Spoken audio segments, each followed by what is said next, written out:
Hi and welcome. There are 3 reasons why you should watch this video. First, I've played over 700 matches with this tank, which means I know it inside and out, and I've got some insights that can really help you.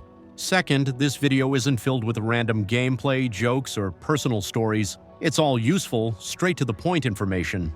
Third, I'm not a snail partner. I don't have a referral link, so I'm not trying to sell you this or any other vehicle to make a profit. Let's start by talking about the tank's basic stats, the ones Snail gives us in the official vehicle description. The turret rotation speed is 21 degrees per second with a stock crew, and it goes up to 30 degrees per second once you fully ace it. That's a middle-of-the-road value. Just to give you some context, Abrams and Leopards have around 40 degrees per second, while popular Soviet tanks usually sit between 20 and 25 degrees. The vertical turret aiming speed is pretty weak, just 7 degrees per second with a stock crew, and up to 10 degrees per second when fully aced. Again, to put that into perspective, Leopards have around 40 degrees per second in vertical turret adjustment. So in this regard, the tank feels much closer to Soviet vehicles than to anything you'd call good. The gun depression is 7 degrees by default, but there's a really important detail here that's easy to overlook.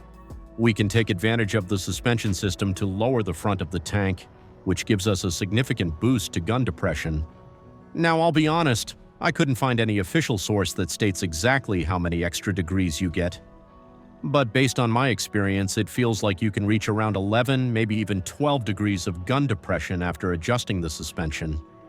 That makes it possible to play on positions that would normally be completely unusable for most tanks. You should also keep in mind that the gun elevation is limited to just 10 degrees, and if you're using the suspension to lower the front, it becomes even less. That's why I highly recommend binding a key to reset the suspension to neutral when needed. By the way, the tank can also tilt its hull to the sides or to the rear, but after 700 battles, I've never really found a use for that feature. Of course, the highlight of this tank is its 4-second reload, thanks to the autoloader, and the best part? That 4-second reload is constant. It doesn't depend on crew skills or upgrades. This reload speed is our biggest advantage. It allows you to win most 1 versus 1 engagements and rack up more kills than vehicles from pretty much any other nation. The fast reload combined with a top speed of 73 kilometers per hour makes this tank an incredibly dangerous flanker. If the enemy team doesn't stop you in time, you can do some serious damage behind their lines. Another small but very nice bonus is the built-in laser warning system. It alerts you whenever your tank is being targeted by a laser rangefinder or when someone locks you with a laser-guided missile or bomb. This system can actually save your life quite often, especially against enemy aircraft, helicopters, or drones. Before we continue, I just want to say a huge thank you to everyone who watches the channel, subscribes, and leaves comments under the videos. I really appreciate it. It means a lot to me and helps the channel grow. And an extra special shout out to the legends who hit that join button and support me financially. You guys are absolute heroes. Thank you so much. Now, I know what you might be thinking. This tank sounds insanely powerful. But let me stop you right there. It does have some serious downsides. First of all, instead of a normal gun sight, this thing comes with what feels like the Hubble telescope. The zoom level is insanely high. On large maps, that's totally fine. But on small and medium maps, it's a nightmare, especially for players trying this tank for the first time.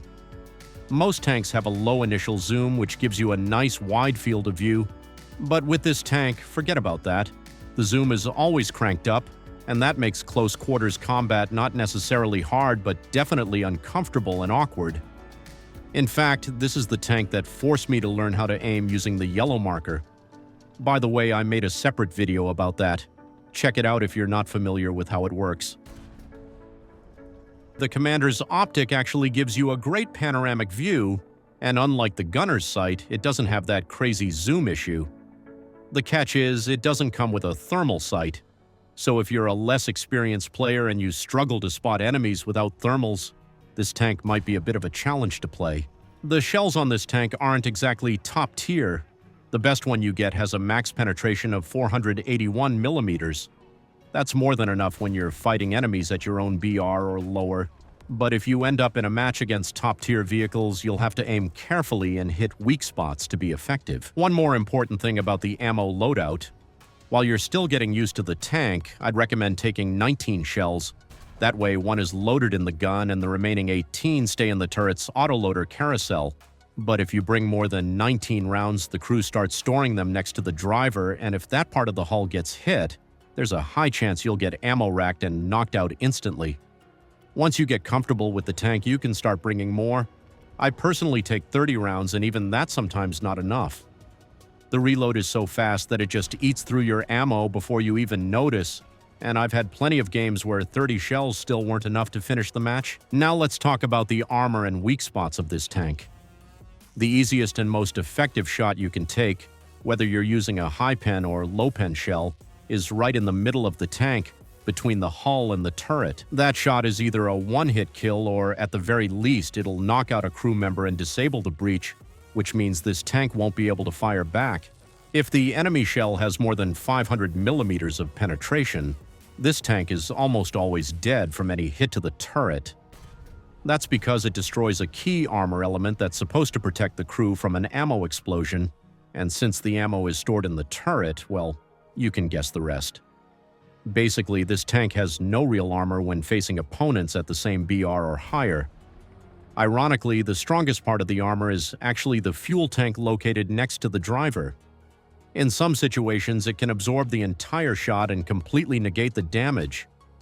Of course, when you play this tank, that's going to happen once in 100 matches, but when your enemy plays it, that fuel tank will feel like a block of pure vibranium every single time. One more thing worth mentioning: this tank is currently sitting at a pretty good battle rating. That means you're not getting thrown into matches with the most disgusting aircraft, armed with the most toxic weapons humanity has ever created. If you're still on the fence about buying this tank, here's my take. If Japan is at least your second or third nation, go for it. But honestly, I'd wait for a 50% discount because Snail and their barely functional servers don't deserve full price for any premium vehicle. Just keep in mind, it will take some time to get used to this tank. It has its quirks and a bit of a learning curve. That said, let's be real, War Thunder nowadays feels more like Star Wars anyway, and the Japanese ground tech tree gives you a genuinely unique playstyle. And once you fully unlock the lineup around this tank, you'll also get one of my absolute favorite vehicles in the game. What makes it so special, you ask? Just check out the reverse speed on that thing. You'll also unlock an amazing SPAA, one that shreds drones, helicopters, and aircraft with ease.